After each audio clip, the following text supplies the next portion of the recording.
Assalamualaikum warahmatullahi wabarakatuh. Nama saya Fitrianingsi dengan NIM 66612201702 dari kelas 3A.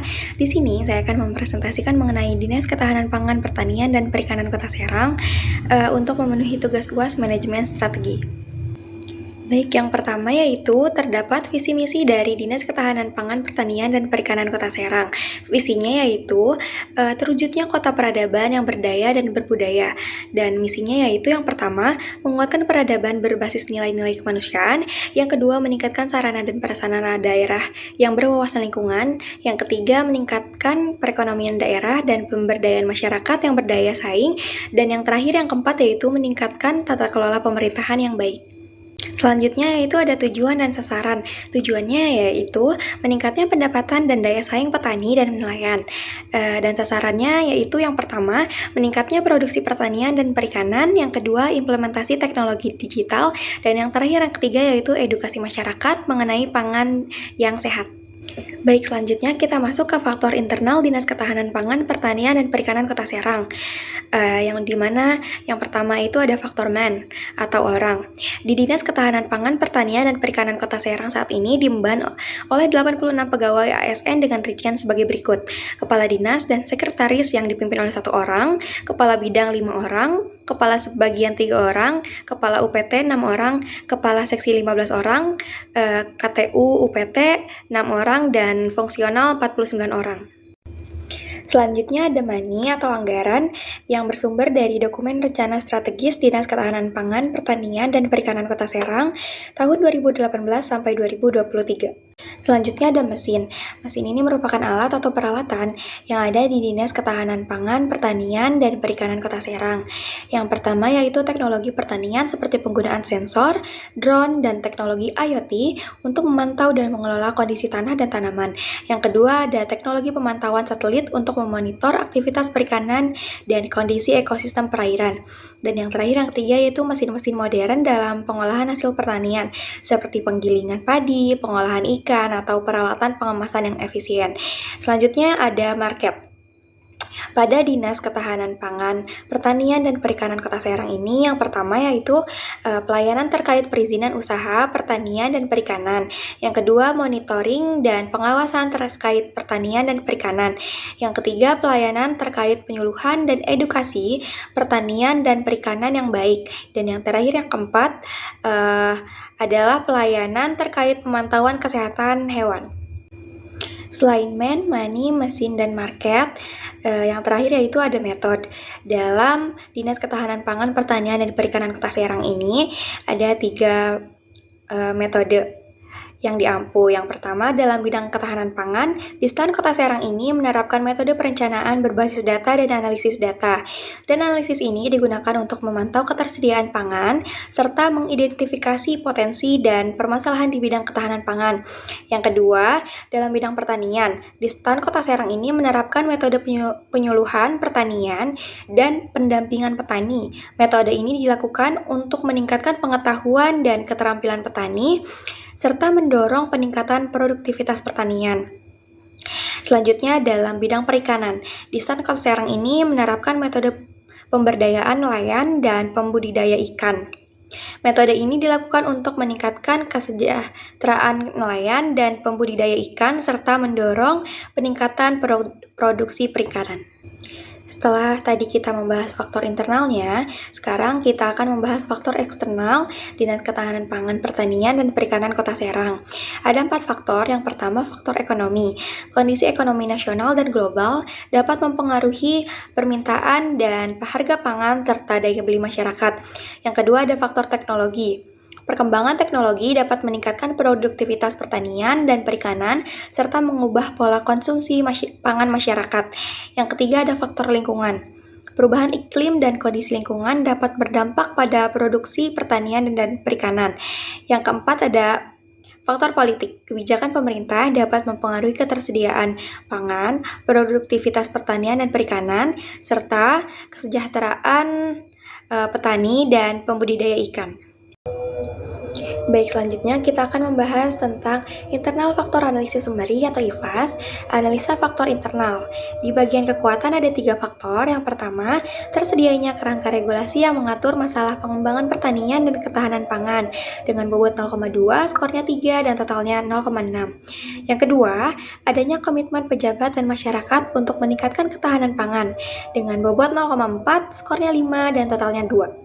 Yang ketiga, adanya komitmen pejabat dan masyarakat untuk mensukseskan pengembangan pertanian dengan bobot 0,4, skornya 5, dan totalnya 6. Total keseluruhannya yaitu 4,6. Di bagian kelemahan ada 4 faktor. Yang pertama, belum tersedianya peraturan daerah atau Perda dan peraturan wali kota atau Perwal yang mengatur teknis pengembangan pertanian dan ketahanan pangan dengan bobot 0,3, skornya 6, dan totalnya 1,8.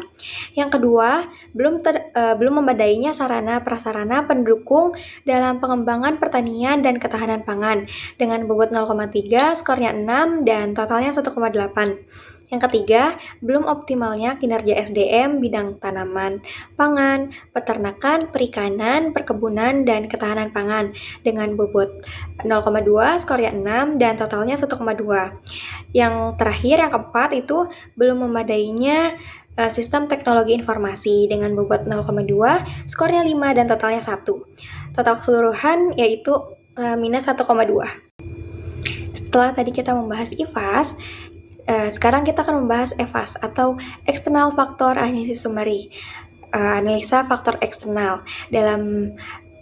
Di peluang itu ada 2 faktor. Yang pertama, keinginan kuat dari berbagai pihak untuk meningkatkan ketahanan pangan dengan bobot 0,5, skornya 6, dan totalnya 3. Yang kedua, adanya keinginan kuat dari masyarakat untuk terus melanjutkan pengembangan pertanian dengan bobot 0,5, skornya 6, dan totalnya 3. Total keseluruhannya itu 6. Di bagian ancaman ada 3 faktor. Yang pertama, rendahnya kesadaran masyarakat terhadap pentingnya ketahanan pangan dengan bobot 0,4, skornya 5, dan totalnya 2. Yang kedua, adanya persepsi masyarakat tentang sulitnya pengembangan pertanian dengan bobot 0,3, skornya 6, dan totalnya 1,8. Yang ketiga, adanya potensi tidak efektifnya pengembangan pertanian dan ketahanan pangan dengan bobot 0,3, skornya 5, dan totalnya 1,5. Final skornya itu 0,7. IFAS-EFAS tersebut bersumber dari dokumen rencana strategis Dinas Ketahanan Pangan, Pertanian, dan Perikanan Kota Serang tahun 2018 sampai 2023.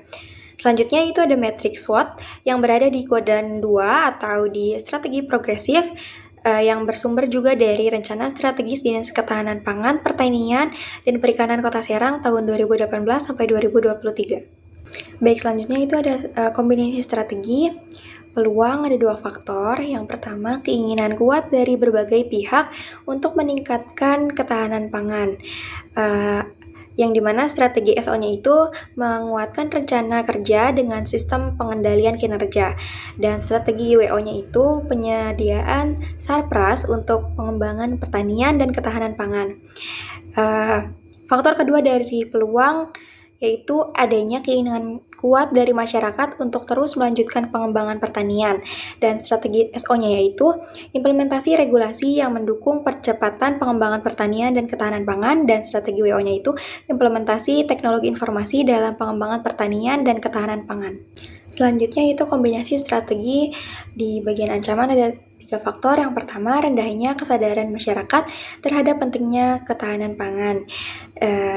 Dan strategi ST-nya yaitu optimalisasi SDM dan partisipasi masyarakat dalam bidang tanaman pangan, peternakan, perikanan, perkebunan, dan ketahanan pangan. Dan strategi WT-nya yaitu mengembangkan regulasi yang tepat untuk meningkatkan peran serta masyarakat dalam pengembangan pertanian dan ketahanan pangan. Yang kedua yaitu faktor yang kedua itu adanya persepsi masyarakat tentang sulitnya pengembangan pertanian, dan strategi ST-nya itu implementasi regulasi yang mendukung pengembangan pertanian dan ketahanan pangan, dan strategi WT-nya yaitu meningkatkan sarana prasarana dengan implementasi teknologi informasi untuk efektivitas pengembangan pertanian pertanian dan ketahanan pangan. Faktor yang ketiga yaitu adanya potensi tidak efektifnya pengembangan pertanian dan ketahanan pangan. Strategi ST-nya yaitu implementasi regulasi yang mendukung efektivitas pengembangan pertanian dan ketahanan pangan, dan strategi WT-nya yaitu meningkatkan kompetensi, disiplin, dan kreativitas SDM dalam pengembangan pertanian dan ketahanan pangan. Dan kombinasi strategi tersebut bersumber dari dokumen rencana strategi Dinas Ketahanan Pangan, Pertanian, dan Perikanan Kota Serang tahun 2018 sampai 2023. Selanjutnya kita akan membahas tentang balance scorecard. Di bagian finansial ada Selanjutnya kita akan membahas tentang balance scorecard. Di bagian finansial ada 3 faktor. Yang pertama retribusi pasar hewan dengan jumlah 94.540.000 itu 25%. Yang kedua belanja pegawai yaitu sejumlah 9.775.537 itu 25%, dan yang terakhir belanja barang dan jasa yaitu berjumlah 6.664.545.440 itu 50%. Di bagian customer itu ada 3 faktor juga. Yang pertama petani 50%, pembudidaya ikan 35%, dan masyarakat umum 15%. Di bagian internal ada 3 juga. Yang pertama standar pelayanan publik Dinas Ketahanan Pangan, Pertanian, dan Perikanan Kota Serang itu 50%. Yang kedua itu peraturan yang dimana 35%, dan terakhir itu maklumat pelayanan yaitu 15%. Dan yang terakhir itu learning and growth itu ada 2 faktor. Yang pertama monitoring dan pengawasan terkait pertanian dan perikanan itu 50%, dan pelayanan terkait penyuluhan dan evaluasi pertanian dan perikanan yang baik itu 50%. Dan sumber dari balance scorecard-nya bisa dilihat di PPT. Sekian dari saya, kurang lebihnya mohon maaf. Wassalamualaikum warahmatullahi wabarakatuh.